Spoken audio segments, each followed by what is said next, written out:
Hi అండి, అందరికీ good morning. Subscribe అందరికీ. నేనైతే కాలీఫ్లవర్ కూర చేస్తున్నా. కాలీఫ్లవర్ ఉడకబెడుతున్నా. పసుపు ఉప్పు వేసానండి. పసుపు ఉప్పు వేసి ఉడకబెట్టాలి. ఫస్ట్ కాలీఫ్లవర్ ఉడకబెట్టి తర్వాత ఫ్రై చేయాలి.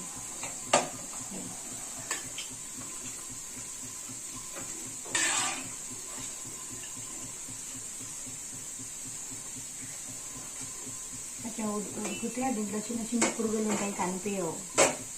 దీంట్లో రైస్ పెట్టండి. ఓకేనండి, అందరికీ గుడ్ మార్నింగ్. అందరికీ కాఫీ తాగిందా?